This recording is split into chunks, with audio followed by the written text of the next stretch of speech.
With the recent release of relatively inexpensive sim racing wheels and pedals, more sim racers than ever before have begun upgrading their gear, and many new faces are beginning to make their way into this niche hobby.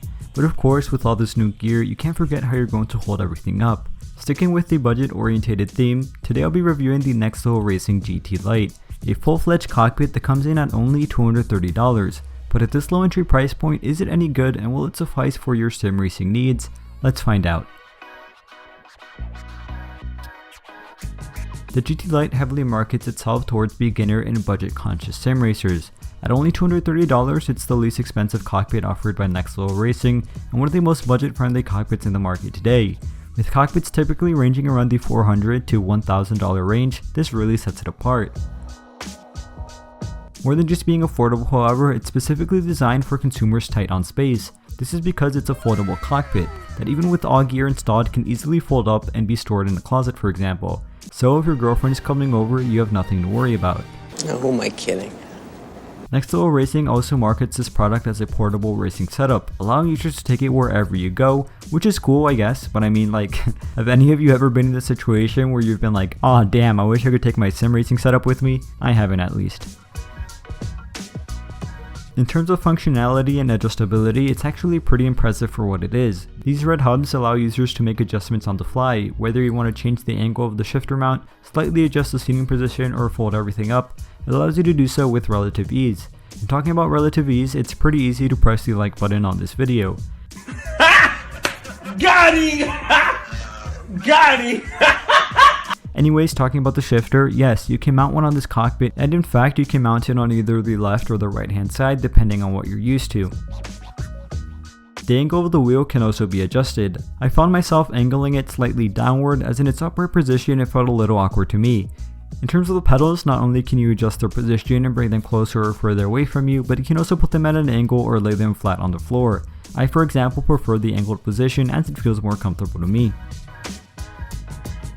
The seat itself is better and more comfortable than I thought, and certainly more comfortable than it looks. In terms of its appearance, I'll be completely honest, it looks like one of those lawn chairs soccer moms take to their child's game, but I can guarantee you it's of much higher quality than that. It's composed mainly of this suede-like fabric, which I don't know exactly what the material is and I couldn't find it anywhere online, but the only thing I can tell you is that it feels nice to the touch. Moreover, it uses a breathable fabric for the backrest to keep things cool, as you profusely sweat because the cars behind you are closely approaching and your tires are gone. It also has these paddings on the side to keep you in place, which are nice to have. To further add to its quality, it has the Next Level Racing and the GT-Lite logos neatly embroidered on the headrest, which looks very cool. I should also mention that regardless of its appearance, Next Level Racing claims it can support a maximum weight of 130 kilograms or 287 pounds, which is like more than double me, and it can also support a maximum height of 120 to 200 centimeters or 4 to 6 foot 6 inches, which is also like double me. Hello darkness, my old friend. Finally, getting in and out of the seat is no big deal since you can unlatch these red clamps and move the wheel out of the way. In terms of its comfort, I'm not gonna hype it up. It's comfortable enough for my typical 30 to 60 minute sessions, but since it makes me slouch and has no real lumbar support, I couldn't imagine using it for much longer than that. I also can't imagine it being very good for your posture. Like I said, however, if you're like me and typically never do sessions longer than an hour, I wouldn't really worry about it. The only thing that's really left to talk about is its in-game performance and how well it holds up. And for this, I'm going to be trying it out with two different sets of gear. The first is going to be with the Logitech G29 wheel and pedals, as well as its shifter. These are without a doubt most commonly used with low entry cockpits such as this one. But of course I recognize that many users of the much more capable Fanatec CSL Direct Drive and other much more demanding load cell pedals might also be looking into this cockpit. As a result, I'll also be trying it out with the highest end gear I currently have available, which in my case is the Thrustmaster TSXW, which will probably most closely compete with the Fanatec CSL Direct Drive in terms of its performance. For the fun of it, I'll also find a way to plug in my butt kicker into this just to see how it holds up. Now please recognize how much time I've spent interchanging gear and plugging cables in, so if you don't mind pressing the like button, that would be very much appreciated. Anyway, let's get right into it. Testing this heat with the Logitech Gear, everything works flawlessly. However, one thing to note is that in order to attach the shifter, you need to remove its clamp in order to fit it in. Due to its portable and foldable nature, flex is basically inevitable, but using this wheel it's not very noticeable in game. Since Logitech sim racing hardware doesn't provide crazy amounts of force feedback or anything like that, I didn't find flex to be much of an issue. In terms of firmly maintaining the pedals in place, it did a good job. I was able to apply maximum force on the brake without a problem. Just be careful not to over apply brake force, as doing so will cause the section holding the seat to the pedals to lift slightly. Granted, in order for this to occur, you'd have to be matching the brake like there's no tomorrow, but it did happen to me a few times when I needed to brake hard and fast. So in essence, as you would expect, it's more than capable of providing a fantastic in-game experience with lower end gear. But now let's put it to the test using much more demanding hardware. Using the TSXW, which is significantly heavier than the G29, a lot more flex is noticeable, and I would be lying if I said I didn't notice it in game.